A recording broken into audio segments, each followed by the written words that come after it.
Bismillahirrahmanirrahim. Assalamualaikum warahmatullahi wabarakatuh. Alhamdulillah wa syukurillah. Pada malam yang mulia ini kita kembali bisa berjumpa dan berkumpul di tempat yang mulia ini untuk melanjutkan pengajian rutin kita, pengajian tiap malam Ahad. Pada malam ini Anda ingin menyampaikan satu tema yang bisa dikatakan cukup penting, yaitu mengenai urgensinya atau pentingnya mengenal mazhab Ahlus Sunnah wal Jamaah. Mengapa tema ini dianggap penting? Pertama, karena mazhab Ahlus Sunnah wal Jamaah itu termasuk mayoritas. Artinya kebanyakan kaum muslimin Islam mereka itu berpaham Ahlus Sunnah wal Jamaah. Yang kedua, mengetahui mazhab Ahlus Sunnah itu penting. Di samping untuk meluaskan wawasan kita, tentunya juga sangat penting agar kita tidak mudah menyalahkan mazhab yang lain. Dan terkadang terjadi salah paham pada sebagian orang. Mereka menduga atau meyakini bahwa Ahlus Sunnah itu adalah Imam Syafi'i saja. Itu salah, sehingga menyalahkan mazhab Ahlus Sunnah yang lain, Imam Maliki atau Hanafi atau Hambali. Padahal Ahlus Sunnah itu punya 4 imam, bukan hanya Imam Syafi'i saja. Ini perlu kita luaskan wawasan kita agar kita tidak mudah menyalahkan mazhab yang lain sesama Ahli Sunnah wal Jamaah. Kemudian tema ini penting juga karena kebanyakan kaum muslimin yang mengikuti Ahli Sunnah wal Jamaah, mereka tidak paham dan belum mengerti apa itu Sunni. Bagaimana sejarahnya? Kok bisa ada mazhab namanya Sunni? Kapan munculnya? Kebanyakan itu mereka tidak paham, sehingga kita perlu membahas masalah ini agar di samping luas wawasan kita, kita bisa memahaminya dan kita bisa mengambil sikap nantinya terhadap mazhab yang lain. Itu sangat penting tentunya. Karena di antara masalah wahdah Islamiyah, masalah persatuan umat Islam, masalah ukhuwah Islamiyah di seluruh dunia, itu nampaknya akan sangat sulit terwujud, akan sangat sulit terrealisasi jika masing-masing kaum muslimin tidak mengenal mazhabnya sendiri. Bagaimana mungkin seorang muslim bermazhab tertentu akan bisa menjalin ukhuwah dan wahdah dengan yang lain kalau dia tidak mengenal dirinya, tidak mengenal mazhabnya? Itu sangat penting. Jadi tema ini sangat penting, yaitu urgensinya mengenal mazhab Ahlus Sunnah wal Jamaah. Ya. Dan kita akan mengkaji biografi para imam satu persatu, walaupun dengan singkat. Karena masalah biografi para imam madhab, Imam Syafi'i misalnya, itu sudah banyak ditulis, banyak dicetak. Dengan bahasa Indonesia, bahasa Inggris, bahasa Arab, bahasa yang lain, sangat banyak sekali. Bisa antum baca, mungkin di Google bisa ditemukan. Di toko-toko bisa antum melihat dengan bahasa Indonesia. Sangat banyak sejarah yang mengkisahkan tentang mereka. Dan sumber yang ana ambil atau referensi yang ana jadikan pegangan untuk membahas masalah ini diantaranya adalah kitab yang namanya Al-Madahibul Islamiyah Al-Khamsah, Madhab Islam yang 5, Tarikh wa Tawthiq Al-Imami, Al-Hanafi, Al-Maliki, Al-Syafi'i, Al-Hambali. Sejarah 5 madhab yang ditulis oleh 5 orang doktor, 5 orang ulama. Tentang madhab Imamiyah, misalnya penulisnya Dr. Abdul Hadi Al-Fadli. Nah, dia seorang Syiah Imamiyah yang tinggal di Hijaz dan belum lama sudah meninggal dunia. Kemudian tentang madhab Imam Syafi'i, penulisnya adalah Dr. Wahbah Az-Zuhaili. Dia ulama Mesir, ulama Syria. Mungkin masih hidup beliau. Dia seorang ulama ahli sunnah dan kemungkinan mazhabnya adalah Syafi'i. Beliau menulis biografi Imam Syafi'i. Beliau menulis kitab misalnya Tafsir Al-Munir 15 jilid. Anda punya kitab beliau di rumah. Menulis kitab misalnya Al-Fiqhul Islami wa Adillatuh berapa jilid? Mungkin 7 jilid mungkin Anda punya di rumah kitabnya. Dan ada kitab yang lain kitab beliau termasuk kitab tafsir dan yang lainnya yang beliau tulis. Dan beliau di sini menulis tentang biografi Imam Syafi'i. Tentang imam yang lain yang menulis adalah yang bermazhab imam tersebut. Seperti misalnya Dr. Muhammad Wafarisi, Al-Ustadz Muhammad Sakhal Al-Jazairi, Dr. Usama Al-Hamwi. Jadi ada 5 orang ini menulis biografi 5 orang imam. Begitu. Anda dahulukan tentang biografi Imam Syafi'i secara singkat. Ya. Nah, kalau dibaca semuanya ini berapa halaman ini sangat banyak sekali. Tidak mungkin waktu cukup untuk membaca semuanya. Singkat saja insya Allah. Nanti bisa baca di buku-buku yang sudah dijual di toko-toko. Mu'alif mengatakan Dr. Wahbah Az-Zuhaili kana Syafi'i fasihal lisan. Imam Syafi'i lisannya fasih. Bahasa Arabnya sangat bagus dan kuat. Qawiyal hujjah. Argumentasinya sangat kuat. Bari al-bayan, penjelasannya indah, bagus. Tamayyaza bisa'atil aqli, dia punya keistimewaan akalnya, pikirannya luas. Wa diqqatin nadhri, pandangannya mendetail. Wa ma'anil fikri, pikirannya juga dalam, jauh. Dan satunya banyak pujian-pujian kepada Imam Syafi'i. Kita tidak baca secara lengkap karena waktu. Di halaman yang lain, halaman 492 dari kitab ini, beliau mengatakan bahwa tentang kelahiran Imam Syafi'i. Mujazul hayatihi, ringkasan kehidupan Imam Syafi'i. Huwa Abu Abdullah Muhammad bin Idris. Namanya Muhammad bin Idris. Kunyahnya adalah Abu Abdullah. Seperti kunyah Imam Ja'far Shadiq. Juga seperti kunyah Imam Husain, ya, Abu Abdullah. Tapi namanya adalah Muhammad. Ayahnya Idris, Muhammad bin Idris. Kakeknya bin Abbas, bin Utsman, bin Syafi' Al-Hashimi Al-Matlabi atau Al-Mutallabi. Kemudian dikatakan min Bani Abdul Muttalib bin Abdi Manaf. Ya, Al-Hashimi ini ada keturunan dari Abdul Muttalib bin Abdul Manaf.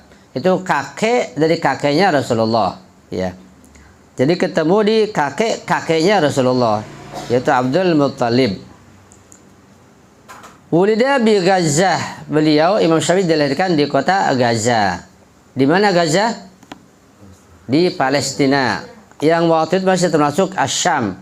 Syam masih meliputi ya Syria, Palestina, Yordan dan sekitarnya, termasuk barangkali Lebanon. Kemudian terpecah. Beliau dilahirkan di kota Gaza fi akhiri yaumin min Rajab, pada akhir bulan Rajab, pada tahun sana mi'a wa khamsin, tahun 150 Hijriah. Wa hiya as-sanatul lati wulida fiha Ali ar-Ridha al-Imam as-Samin min a'immati Syiah. Ini kata mu'alif, seorang Sunni Syafi'i. Kelahiran Imam Syafi'i bertepatan dengan kelahiran imam yang ke-8 madhab Syiah Imamiyah, Imam Ali ar-Ridha, yang makamnya di Mashhad di Khurasan di Iran.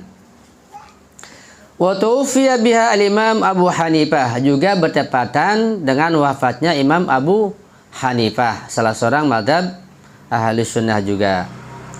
Wa kana abuhu bil Madinah al-Munawwarah. Ketika beliau lahir, abahnya ada di mana? Ada di Madinah al-Munawwarah. Tidak menyaksikan kelahiran Imam Syafi'i. Setelah tinggal di Gaza dengan ibunya 2 tahun, beliau hijrah ke Makkah. Wa ba'da sanatain min miladi Syafi'i, setelah 2 tahun dari kelahiran Imam Syafi'i, hamalathu ummuhu, ibunya membawa beliau, ya, min Gaza ila Makkah, dari Gaza ke Makkah hijrah.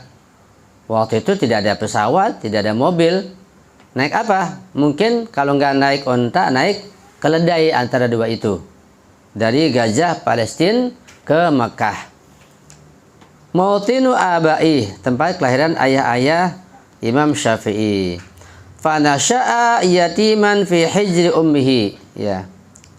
Kemudian juga Imam Syafi'i kemudian hidup dalam keadaan yatim di dalam bimbingan, dalam asuhan ibunya. Kemudian di berikutnya dikatakan wa fi Makkah istadharal Quran fi sabahu. Ketika berada di Makkah, Imam Syafi'i kecil ini mulai menghafal Al-Quran, ya. Kata muridnya Al-Muzanni atau Al-Muzni dari Imam Syafi'i, beliau mengatakan hafizul Quran wa ana ibnu sab'in. Aku telah hafal Quran usiaku masih 7 tahun. Itu kehebatan Imam Syafi'i.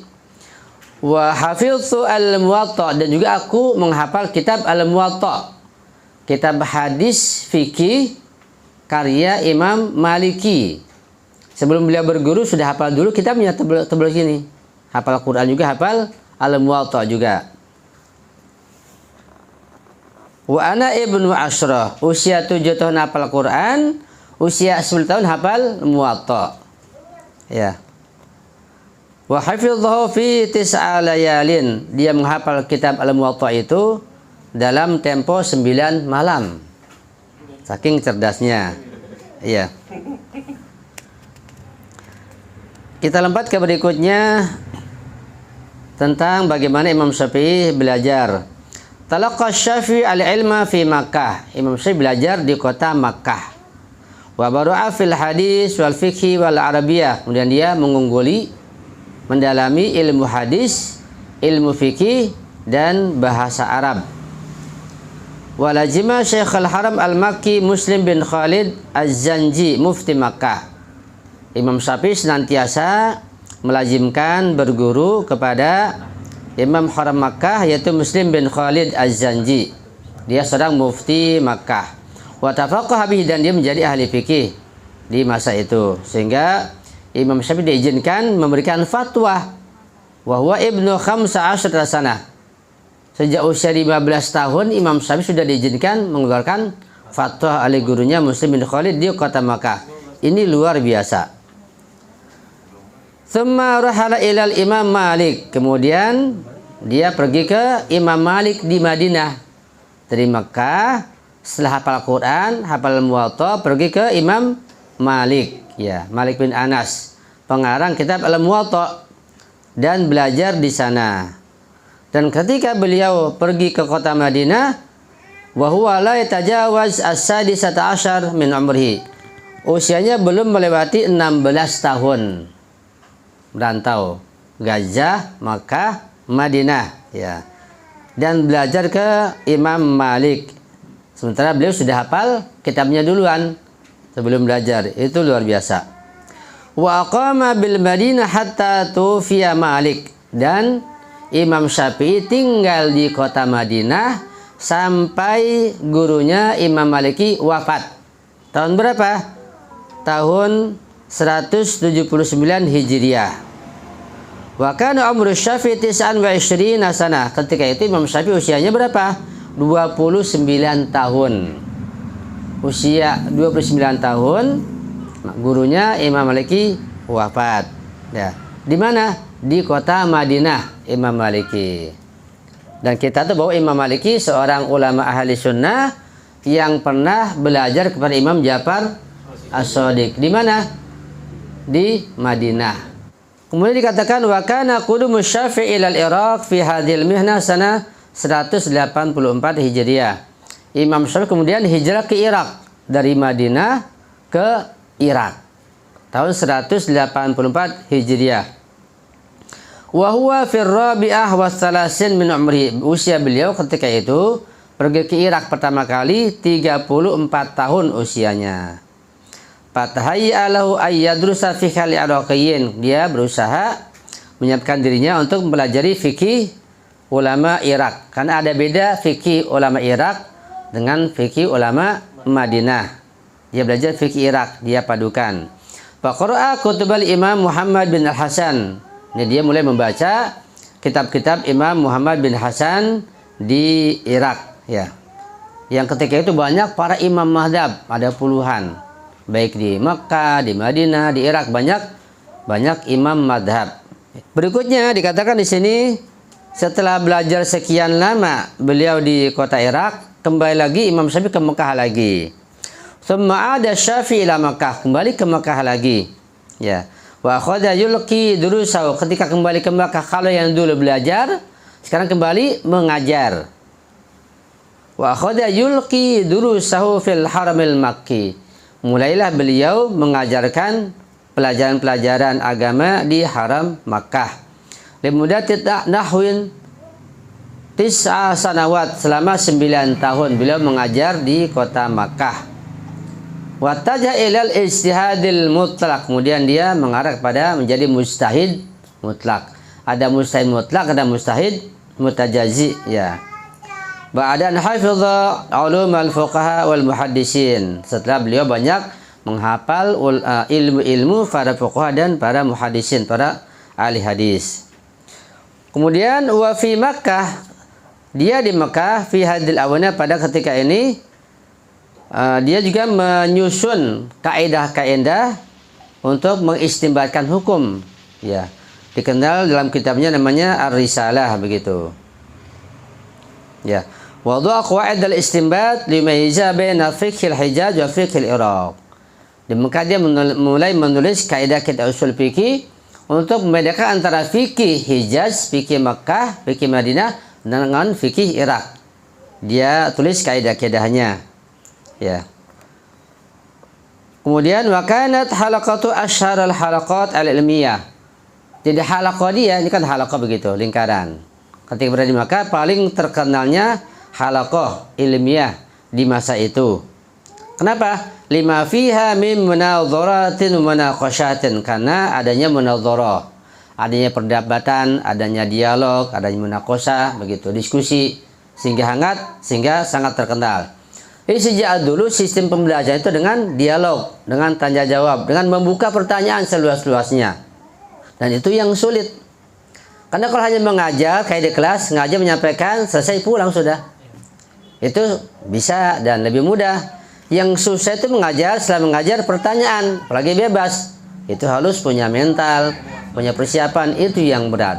Nah, para ulama seperti itu sejak dulu. Dan tidak heran kalau nampaknya, kelihatannya saling menjatuhkan. Memang begitulah diskusi ilmiah. Bukan saling menjatuhkan, memang begitu. Sehingga ilmu menjadi maju. Karena itu, kita lihat di pesantren-pesantren yang menerapkan sistem ini maju. Tapi di pesantren yang membungkam, apa kata gurunya, apa kata kiainya, tidak berani bertanya, itu tidak maju.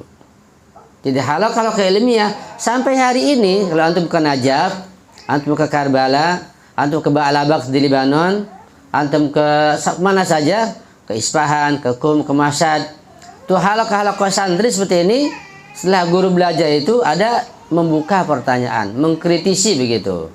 Ya, itu luar biasa. Biasanya sangat bagus. Ya. Tsumma qama bi rihlatani ila Baghdad. Kemudian dia pergi kedua kalinya ke Baghdad lagi. Mondar-mandir. Bukan naik pesawat, bukan naik mobil, naik keledai bisa jadi. Atau bisa naik kuda paling enggak. Berapa jauhnya, berapa hari. Kemudian dengan ancaman di tengah jalan, adanya para penyamun, binatang buas, kita nggak tahu. Sangat luar biasa. Pergi ke Baghdad lagi pada tahun 195 Hijriah. Famakatha fiha hawalai sanatain, dia tinggal yang kedua kali ke Baghdad ini selama 2 tahun. Tapi tinggal kali ini menyebarkan hasil ijtihadnya. Nasyran tariqatahu al-jadidah fil ijtihad. Pergi ke Irak yang kedua kali, itu ke kota Baghdad, dia mulai menyebarkan fatwa-fatwanya yang baru, yang jadid dalam masalah ijtihad. Wa mujadilan al-ulama, dia mulai bermujadalah, ya, membantah atau mengkritisi para ulama di sana. Wa mu'allifan ar-rasail, menulis kitabnya Rasail yang terkenal itu, kitab usul fikih dan kitab-kitab yang lain yang beliau tulis. Begitu. Kemudian mu'allif menulis madhabuhu al-jadid fi Mesir. Madhab Imam Syafi'i yang baru, beliau berada di Mesir. Bada'at marhalatun jadidatun fi hayati Syafi'i fi Mesir. mulailah kehidupan yang baru Imam Syafi'i ini ketika beliau berada di Mesir. Haitsu ghayyara ijtihadahu. Ketika beliau di Mesir sudah matang pemikirannya, sudah banyak bertambah pengetahuannya, sampai ke Mesir lihat kondisi ulama, pengetahuan macam-macam, diskusi. Maka di situ dia mulai melihat lagi fatwa-fatwa beliau yang beliau tulis di Baghdad dan di tempat yang lain. Dilihat lagi, ternyata dia banyak merubahnya. Ya, haitsu ghayyara ijtihadahu, banyak merubah ijtihadnya, merubah fatwanya. Kenapa? Ilmunya berkembang. Kenapa? Dulu banyak hadis yang belum dibahas, sekarang dapat, sehingga ilmunya bertambah dan berubah, hasil fatwanya pun berubah. Mu'alif menjelaskan bisababi ittila'ihi ala ahadisi wa ara'i fiqhiyah ala ahadits wa ara'a fiqhiyah jadidah. Sebabnya kan dia beritila, mengetahui, ya, memahami hadis-hadis dan pandangan-pandangan fikih yang baru, begitu. Wa ru'yatu a'rafan wa ahwalan istima'iyatan mughayiratan lima 'arafahu fil Hijaz wal Iraq. Juga pandangannya yang lainnya, baik itu sifatnya sosial yang berbeda ketika beliau berada di Irak dan di Mekah, Madinah, di Hijaz. Fa bada'a yuqarriru fikhan jadidan fi Masjid Amr fil Fustat. Mulailah dia mentakrir, ya, menulis fikih yang baru, direvisi, diperbarui fikihnya, fatwanya di dalam Masjid Amr bin As di Mesir, di Fustat. Wa amla kitabahu ala talamidhi, dan dia mengimlakan, mendiktekan hasil istilahnya itu, kemudian di dalam kitab namanya kepada murid-muridnya. Ada 10 jilid, ya, Anda punya di rumah kitabnya. Kalau Anda melihat, datang ke rumah. Kitab Imam Syafi'i ada 10 jilid seingat Anda. Itu merangkum fatwa-fatwa beliau yang baru ketika beliau ada di Mesir. Wa naqalahu tilmiduhu Ar-Rabi' bin Sulaiman Al-Muradi Al-Mu'adzin. Kemudian dinukil kitabnya itu oleh muridnya namanya Rabi' bin Sulaiman, ya, dalam masalah fikih.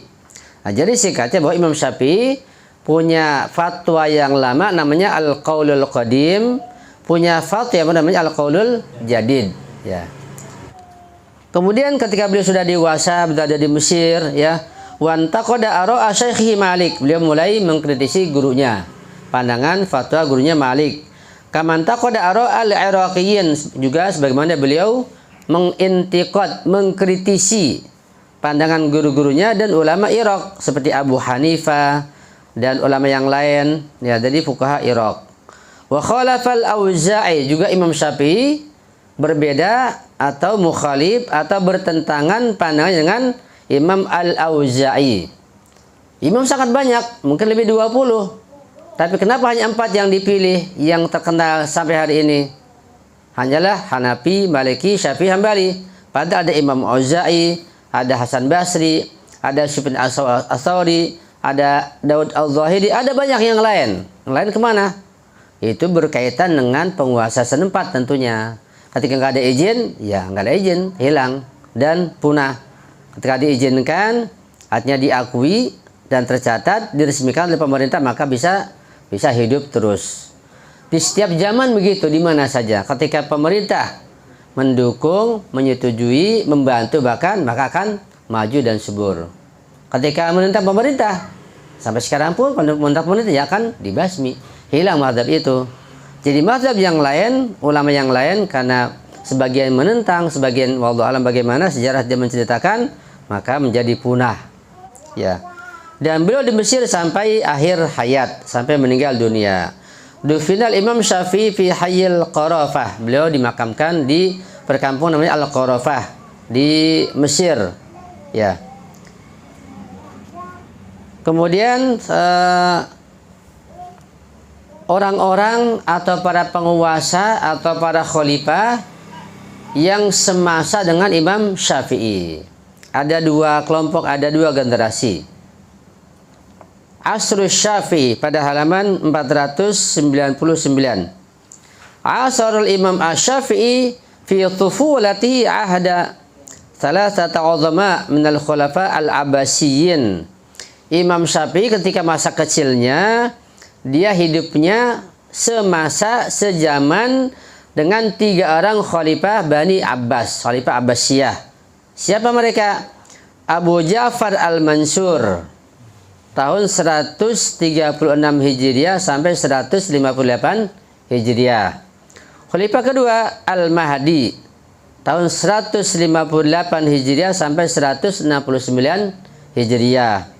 Khalifah Bani Abbas yang ketiga adalah Al-Hadi tahun 169 Hijriah sampai tahun 170 Hijriah. Ini 3 khalifah Bani Abbas atau Abbasiyah sejaman dengan Imam Syafi'i ketika beliau masih kecil. Wa fi syababihi wa kuhulatihi ahda salasati aqwiya min al-khulafa al-abbasiyin. Ketika Imam Syafi'i mengajak usia dewasa dan menjadi pemuda dan sampai usia tuanya, beliau sejaman dengan 3 orang lagi para khalifah Bani Abbas. Siapa mereka? Wahum Harun Ar-Rasyid tahun 170 Hijriah sampai tahun 193 Hijriah. Yang kedua Al-Amin tahun 193 Hijriah sampai 197 Hijriah. Hanya 4 tahun Al-Amin berkuasa. Karena dia dibantai, dibunuh, dibakar istananya oleh saudaranya namanya Al-Ma'mun, perang saudara. Dukunya Al-Ma'mun. Al-Ma'mun tahun 198 Hijriah sampai 280 Hijriah, Ma'mun panjang. Yang kemudian memanggil Imam Ridho sebagai waliahd ke Khurasan. Kemudian diracun Ma'mun yang meracun. Itu kisahnya panjang. Ya. Jadi Amin dengan Ma'mun satu ayah. Siapa ayahnya? Harun Ar-Rasyid. Tapi lain ibu. Seingat anak Al-Amin ini ibunya seorang budak. Tapi Ma'mun bukan budak, biasa begitu. Bab di masa Habasyah pun budak masih ada dan diperjualbelikan. Hasil rampasan perang. Yaitu barusan Anda sampaikan dari kitab ini Al-Madhhabul Islamiyah Al-Khamsah, ya. Karya 5 orang doktor ulama. Nanti insya Allah kali kita akan baca tentang biografi Imam Maliki, Hanafi, Hambali. Imam Syafi'i sudah lebih dulu karena beliau lebih banyak pengikutnya. Itu pun sangat global. Berikutnya ini ada satu tambahan yang sangat penting sekali. Tapi dari kitab yang lain Anda dapati, ya, dari kitab namanya Waraqibtus Safinah, karya Marwan Khalifat, ulama dari Urdun atau Yordan. Beliau juga di sini membahas tentang biografi Imam Mazhab dan ungkapan-ungkapan para imam mazhab, ya. Kita baca beberapa perkataan dari Imam Syafi'i yang sangat penting dan nanti kita akan paham mazhab Imam Syafi'i yang hakiki, mazhab Imam Syafi'i yang sebenarnya, yang bagaimana yang beliau akui yang sebenarnya. Pada halaman 29, perhatikan baik-baik karena waktu Anda baca secara singkat saja. Kata mu'alif aqwalu, ya bentar dulu. Aqwalu Syafi'i halaman 31. Pertama, qala Harmalah bin Yahya, murid Imam Syafi'i berkata, qala Syafi'i, Imam Syafi'i berkata, ma qultu wa kana nabi sallallahu alaihi wasallam qad qala bi khilafi qawli fama suha min hadisin nabi aula wala tuqalliduni. Apa saja yang telah aku ucapkan dan Nabi telah menyampaikannya berbeda dengan apa yang aku ucapkan, maka yang sahih dari hadis Nabi itu yang aula, lebih utama diikuti. Wala tuqalliduni, jangan bertaklid kepadaku, kata Imam Syafi'i. Referensinya banyak sekali. Ini di bawah ini referensi ini, ya. Anda sebutkan nggak mungkin waktunya. Mashadirnya banyak sekali. Tanpa menyebutkan mashadir, Anda langsung saja. Kedua, ucapan Imam Syafi'i. Ma min ahadin illa batadhabu alaihi sunnatun li Rasulillah wa ta'ajubu anhu. Tidak seorang pun, ulama tentunya, melainkan ada yang hilang, ada yang pergi dari hadis Rasulullah. Artinya tidak seorang ulama pun yang menerima, yang menangkap semua hadis Nabi. Enggak ada. Pasti bagian ada yang hilang, ada yang tidak sampai, itu pasti. Kata beliau, famahma qultu min qaulin, apa saja yang aku ucapkan, fal qaulu ma qala Rasulullah wa huwa qali. Maka mi'yarnya, tolok ukurnya, barometernya adalah ucapan Rasulullah. Itulah pendapatku, itulah fatwaku, kata Imam Syafi'i, wa huwa qali. Anda enggak kasih syarah ya, langsung saja. Yang ketiga kata beliau, kullu mas'alatin sahha fiha al-khabaru an Rasulillah sallallahu alaihi wa alihi 'inda ahli an-naqli bi khilafi ma qultu fa ana raji'un anha fi hayati wa ba'da mamati.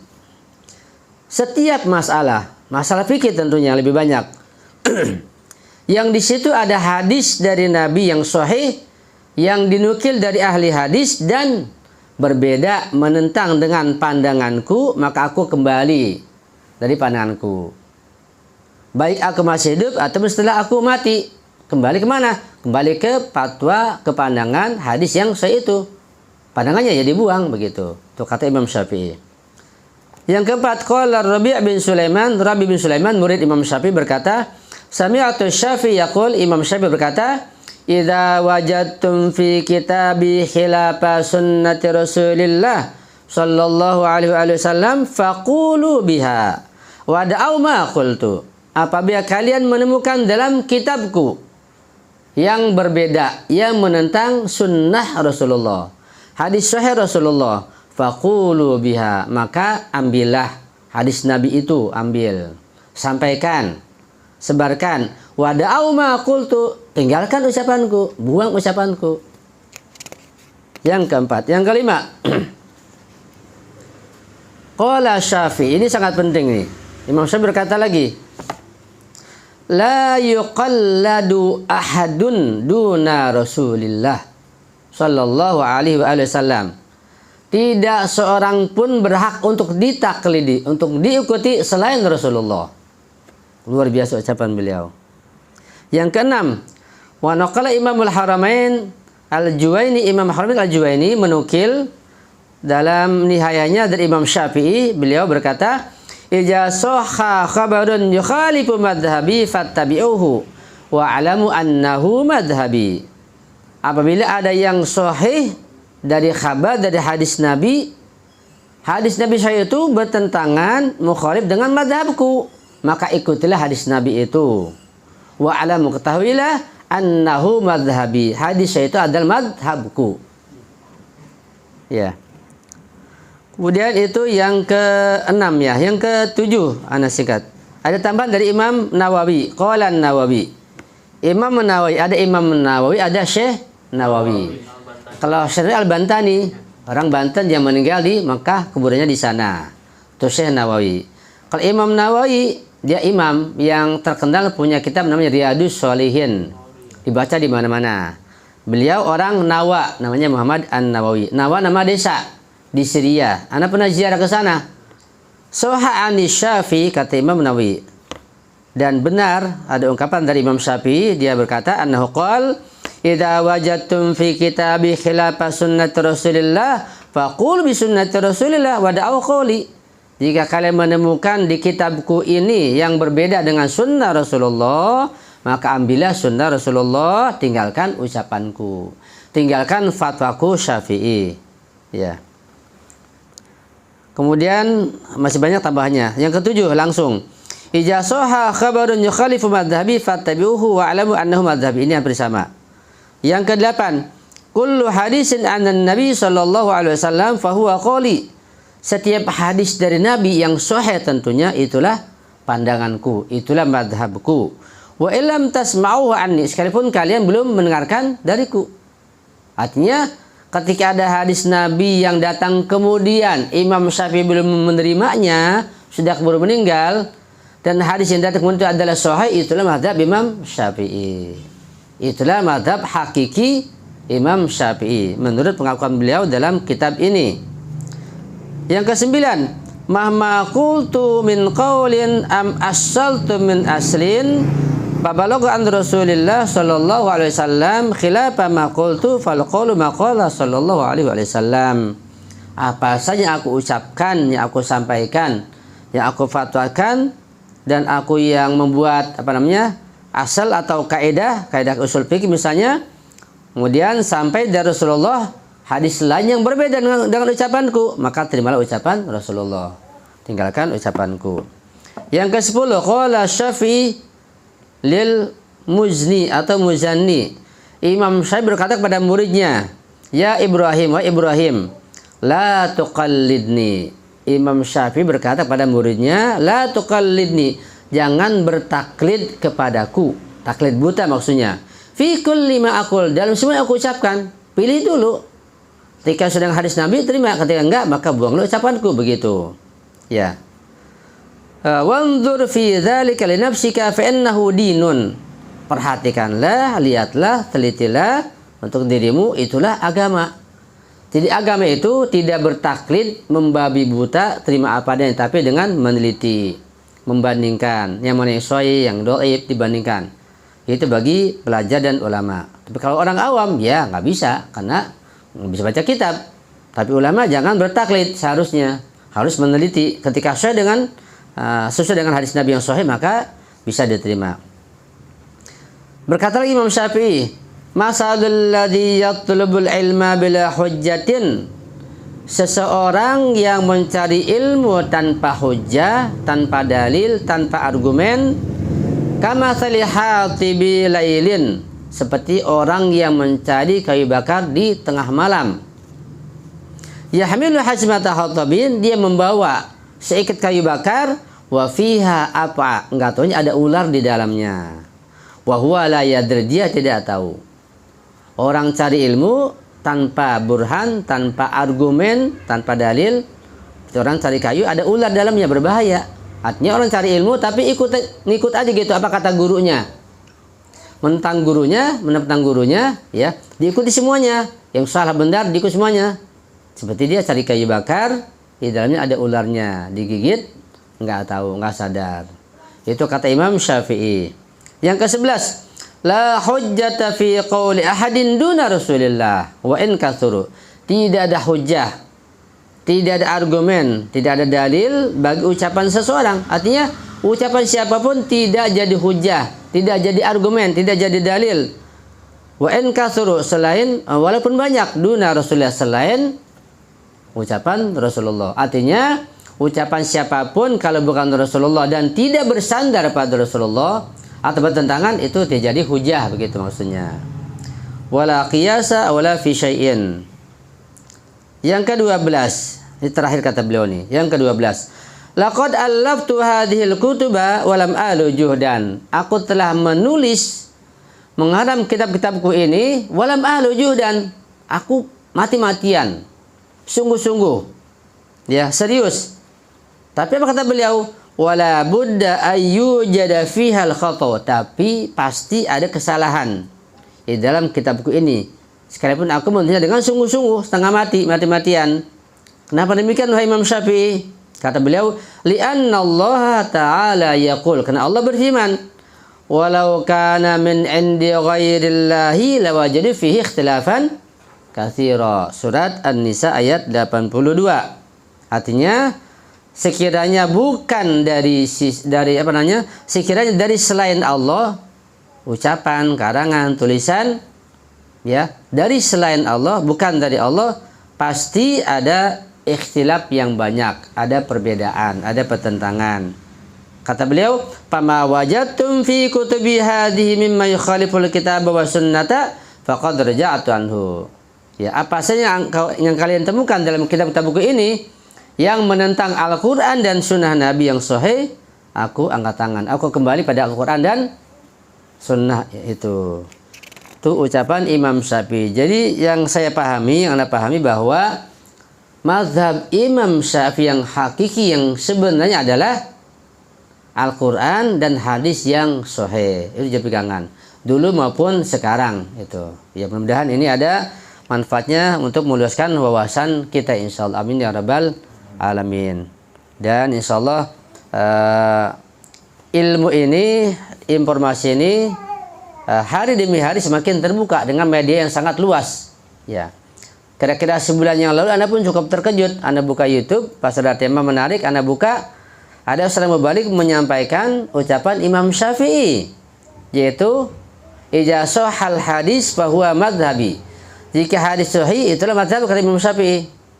Ada seorang mubalik menukil hadis itu di YouTube. Mungkin sebenarnya kalau nggak salah, Anda juga terkejut. Berarti mulai diungkap ini, mulai terbuka. Insyaallah. Dan ada mahasiswa yang bertanya kepada Ana ini, kalau begitu Ustadz, sebelum madhab Imam Syafi'i dan Imam Ahli Sunnah ini berada, karena jawab dari Rasulullah, madhab mereka apa sebelum Ahli Sunnah? Mereka bermadhab atau tidak? Kalau bermadhab, apa madhabnya? Bagaimana keberagaman mereka? Itu ada pertanyaan. Itu sangat kritis ya. Mulai ada pertanyaan seperti itu dari sebagian mahasiswa. Ya mudah-mudahan kita semakin kritis dan pasti akan merucut nantinya, dan nanti pasti akan menuju pada wahdah Islamiyah. Madhab enggak ada, yang ada hanya Al-Quran dan hadis Rasulullah. Itu saja. Karena sekarang pun kalau semua ulama ilmunya mendalam dan jujur menyampaikan hadis dan ayat, pasti Islam itu satu. Madhab akan melebur pada Quran dan hadis, pasti begitu. Kalaupun ada madhab, pasti yang sesuai dengan Quran dan hadis itu. Kalau ulamanya memenuhi dua syarat, alim, shadiq, alim dan jujur. Alim saja nggak jujur, ya nggak ada artinya, nggak urus sana kesini. Jujur tapi tidak alim, apa yang disampaikan nggak alim. Dua, alim bima andal kalimah, alim betul-betul, dan jujur. Ketika ulama dua ini sifatnya kita temukan, itulah ulama pemersatu seluruh umat Islam. Dan ini akan terjadi di suatu masa insya Allah. Mudah-mudahan di zaman kita juga semakin nampak, kita saksikan. Amin ya rabbal alamin. Ya, kita perlu kekritisan. Nah, insya Allah kita akan baca nanti kajian akan berikutnya tentang imam yang lain. Amin ya rabbal alamin. Sekian saja. Assalamualaikum warahmatullahi wabarakatuh.